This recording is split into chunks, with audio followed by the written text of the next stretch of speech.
Yo tout le monde, c'est Jérémy, et oui, j'ai mis une lumière rouge parce que déjà, c'est en séance d'horreur, et parce qu'il fait super chaud dehors. J'en ai rentré du boulot là, j'ai pris un verre d'eau, c'est au moins le troisième verre d'eau que je me tape. J'en ai bu 6 à midi déjà, j'en peux plus, il fait trop chaud. Donc, nous, on va se rafraîchir avec des petits frissons. Par contre, j'ai oublié quelque chose. Ça, non, je vais pas me balancer parce que je l'aime mon cahier, hein. Non, en fait, ce serait d'horreur, comme j'avais parlé dans la vidéo d'hier, pour ceux qui l'ont vu. Si vous n'avez pas vu, c'est que vous êtes pas sympa. Je rigole bien sûr. En fait, Red d'horreur, c'est moi qui les ai créés. Et j'ai demandé à un pote à moi de les contrôler.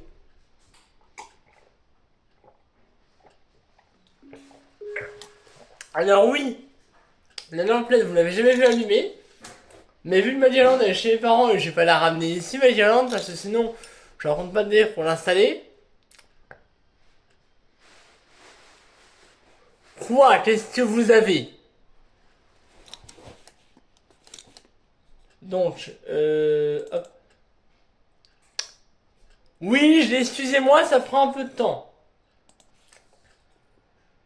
Je peux pas faire autrement, hein.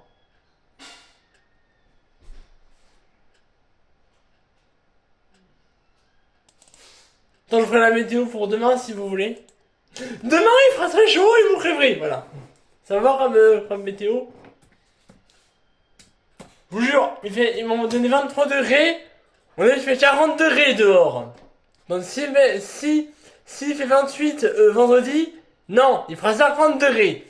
Et s'il fait 50 degrés au mois de mai, crois-moi, au juillet, il fera 70 degrés. Bon, j'exagère à peine. 65. Non mais sérieux, je vous rassure. On est qu'au début du mois de mai presque et il fait déjà 28 degrés dehors. Non mais excusez-moi, mais si ça c'est normal, c'est que de toute façon le climat est déréglé, hein. Ça c'est vraiment ça d'horreur ça. Le climat déréglé. Faut que j'arrête des films d'horreur parce que ça me réussit pas du tout les gars, hein. Pas du tout. Alors la musique. Préparez-vous, ça va faire peur. La musique longue parce que là vraiment ça dure même pas 2 minutes. Les histoires que j'ai fait, les 3 autres sont plutôt de taille, allez, de taille moyenne, on va dire. Voilà. Taille moyenne. Ah non.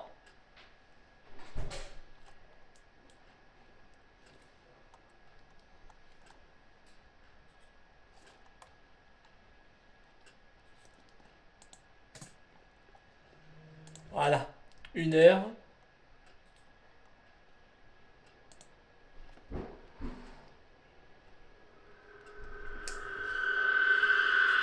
La première histoire va aborder le récit de Jean-Marie.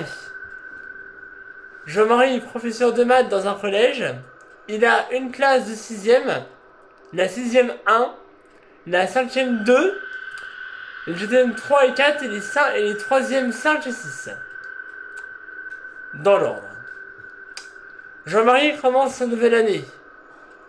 Son année est plutôt dure au début car il est nouveau. Il n'a que 25 ans. Il a eu son badge professeur, ses études de cursus.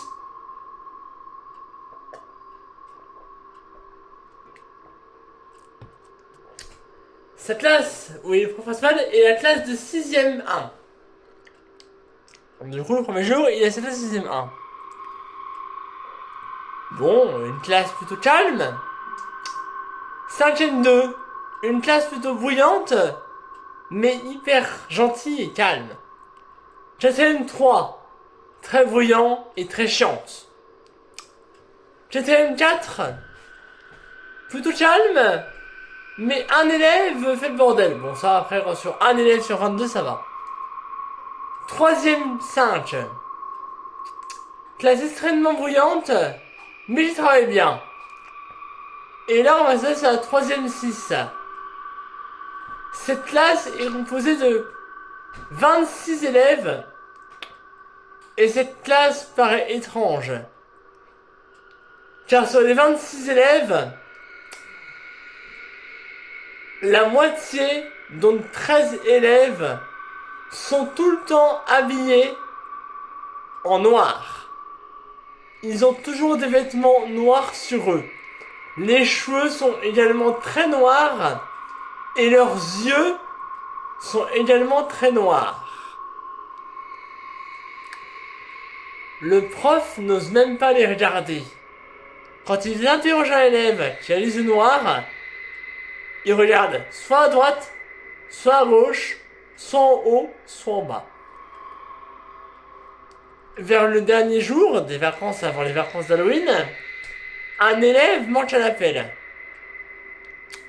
Cet élève-là est l'élève le plus bizarre de la classe.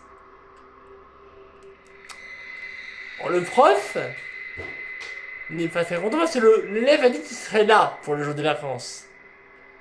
Et s'il remarque à la fenêtre, le terrifie au plus haut point.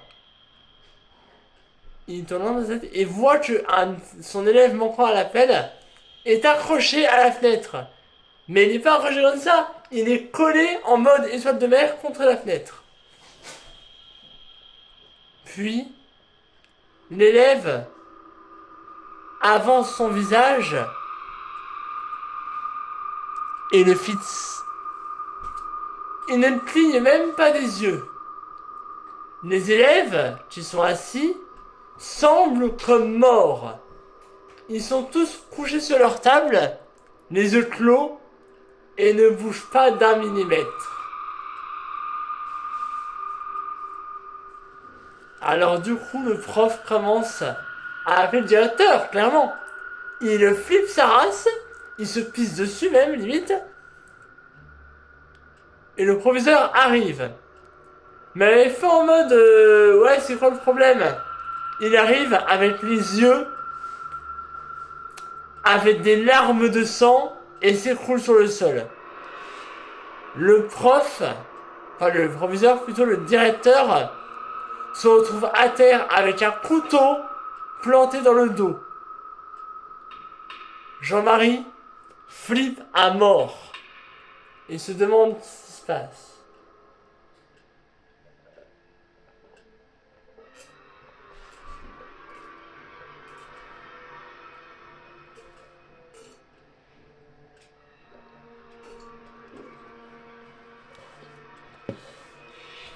Soudain, on va faire un bond dans le temps. On avance au mois d'avril. Enfin, mois de mars déjà. Il fait encore très froid à cette époque-là, nous sommes début mars. On est le 15, on est mars, c'est la rentrée. Et Jean-Marie arrive à l'école avec un couteau dans sa poche. Les élèves, apeurés, demandent pourquoi. Et là, Jean-Marie devient comme ça. Le premier qui me fout la frousse, je le plante. Et c'est vrai que Jean-Marie a une légère entaille de couteau dans sa joue droite. Ça, c'est ce que vous me faites subir, dit-il en rigolant.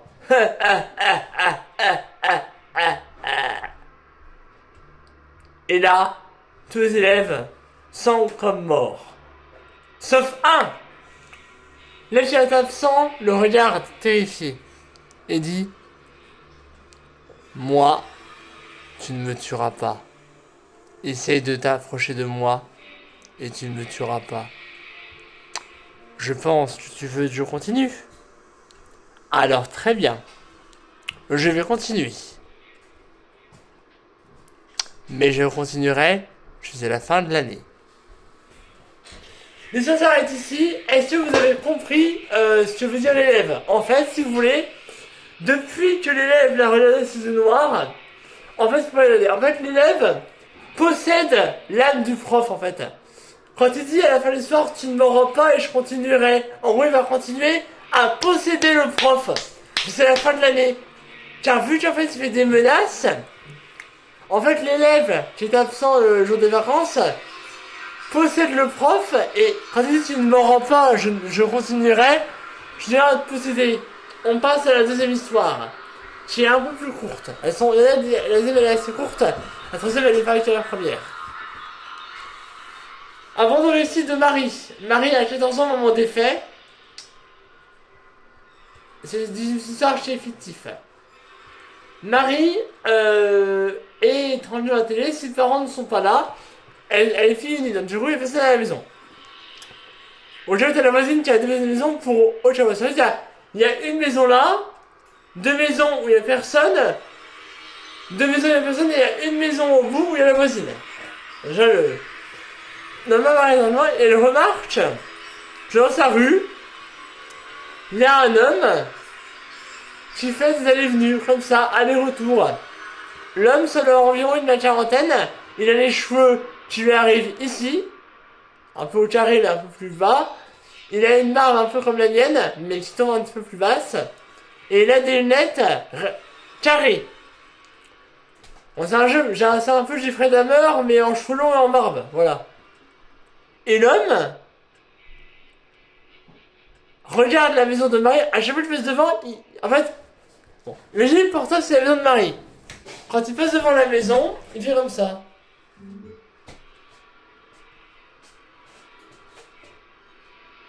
Il y a un moment, il est droit, et à un moment,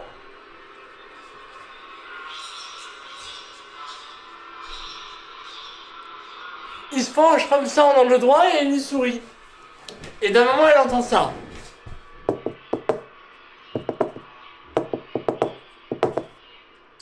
Les marches d'escalier qui craquent. Sauf que l'homme est toujours devant la maison. Et d'un coup, ça frappe. Elle va dans le jardin et elle voit l'homme. Et là, ça continue. Et là, un moment, et ça s'arrête pas. Et d'un moment, il donne des erreurs dans ma porte. Il donne des coups de poing, des coups de pied, il défonce la porte, il essaye. La porte de cette table. Du coup, l'homme part, et d'un coup, l'homme revient avec une énorme hache. Et pas une hache en mode YOLO. Quand je dis une énorme hache, vraiment. Une hache qui fait un peu cette taille-là. Voilà, le manche il fait ça, et la lame elle fait ça. Donc imaginez la tête de la hache. Et il donne des coups dans la porte de la hache, sauf que la porte c'est ça. Je rappelle que la porte de Marie est une porte en bois dense et robuste, donc forcément ça ne peut être enfoncé. Et d'un coup, l'homme dit, de voix rauque, laisse-moi entrer ou tu seras tué.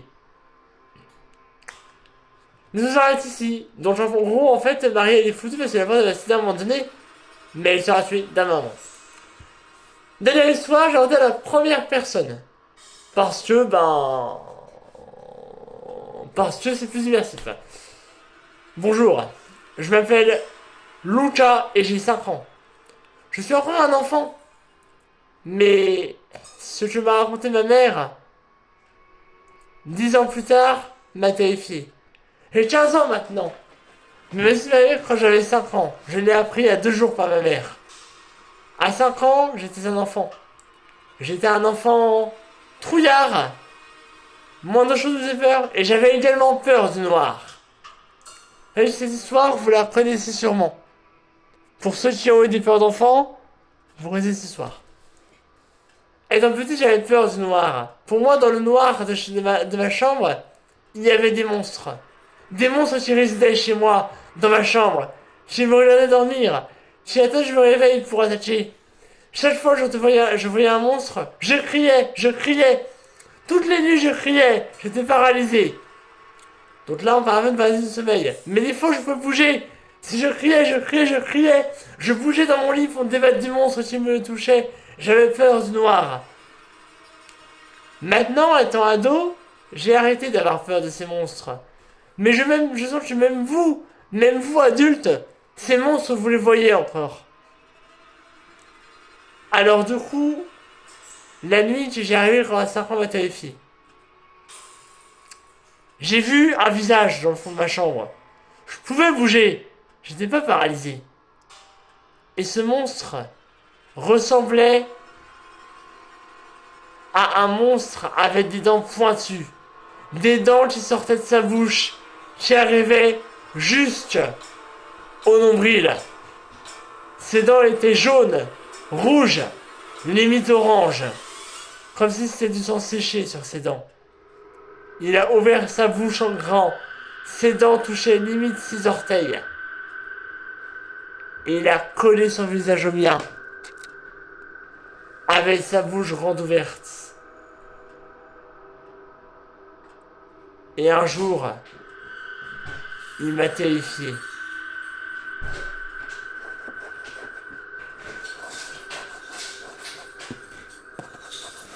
Ça grattait sous mon lit. Ça grattait, il grattait sous mon lit. Et il m'a également dit...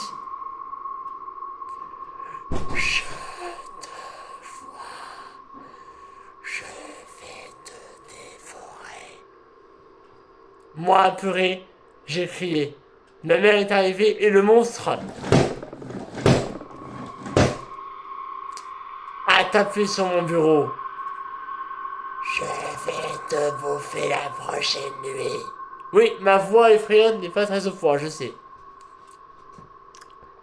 Sachez une chose maintenant, c'est que je vais vous demander de vous mettre dans le noir complet, de regarder derrière vous,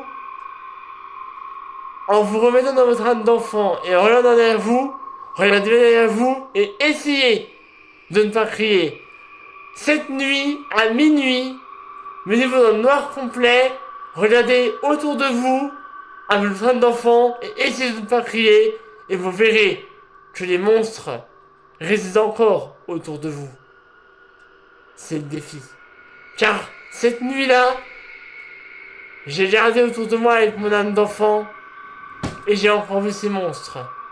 Ces monstres résideront autour de vous et vous suivront jusqu'à la fin de vos jours. Stop! Alors oui, là je vous avoue j'ai les frissons, donc j'ai moins chaud d'un coup. Voilà, les frissons ils se font sous la chemise, hein. On les voit pas mais les frissons, on les voit sous la chemise, hein. Les poils sont sous la chemise. Voilà donc, les histoires, alors, désolé de t'en promettre, c'est la dernière histoire, parce que oui, l'histoire des peurs d'enfants, qu'on voit des monstres qui résident chez nous, tout ça, et c'est ça qui est vachement connu, parce que oui, on est encore sur notre histoire de peur d'enfants. Voilà, bon, allez, on va rendre hommage à Ken. Il va mettre cette musique pour la fin de la vidéo. Bah oui, parce que Ken, c'est mon... J'aime bien.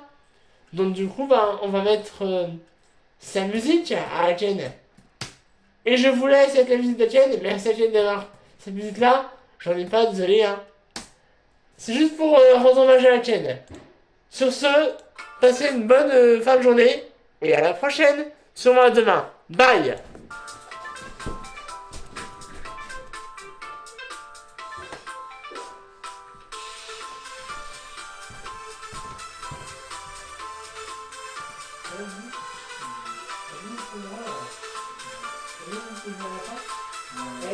Mais bon, tout le temps, voilà. Comme ça. Ça fait une vidéo, en fait. Voilà, j'ai les dit pour la fin de la vidéo. D'accord, c'est ça en vrai. Et après, c'est ça. J'ai laissé la conclusion sur j'ai entendu, c'est bien. C'est pas... Ah, j'ai arrêté la caméra du coup.